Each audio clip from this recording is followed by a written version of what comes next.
Tapi kalau aku masuk ke Maudy Ayunda sendiri, pernah nggak ngerasain fase inferior atau dikelilingi oleh orang-orang yang tadi high performance people, kamu merasa bahwa aduh aku tidak pantas, aku tidak worth di lingkungan ini gitu. Dan kalau pernah, gimana cara paling simple untuk dealing dengan fase itu?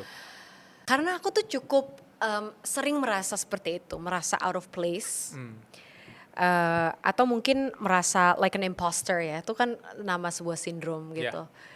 Imposter syndrome gitu, di saat kita merasa inferior atau out of place atau kita nggak belong here gitu. Karena core-nya aku sebenarnya anaknya nggak pedean. Jadi first of all, actually gue tuh tipenya yang first instinct adalah untuk merasa insecure mungkin atau nggak terlalu percaya diri. Dan apalagi mungkin ya karena kesempatan-kesempatan yang tadi gue dapetin, entah sekolah di tempat-tempat yang cukup baik gitu ya, selalu disekelilingi sama orang-orang yang gue tuh merasa selalu ngeliat ke atas gitu, kayak oh my gosh, kok lo pinter banget ya, atau kayak kok lo ini banget ya gitu. Jadi imposter syndrome tuh something yang I just have had to deal with in my life.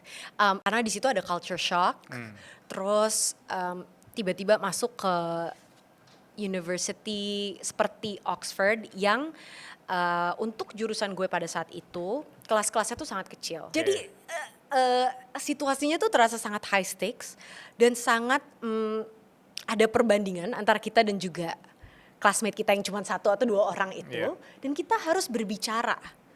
This feeling or this shift in mindset bahwa you should try to put yourself in a room where you are the least smart or the least capable, because it means that you are the person growing the most in that room.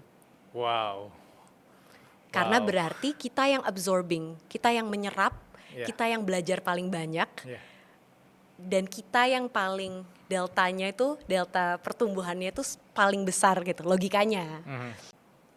Itu jadi berubah jadi kayak, enggak. Gue cukup ke kelas ini, gue pengen belajar, dan gue harus come in with curiosity, dan gue harus menyerap. Tapi berarti betapa beruntungnya kamu, Maudy. Maybe the humility actually helped gitu dari sisi oh ya udah, jadi it's not about performance, it's not about being the best atau being number one,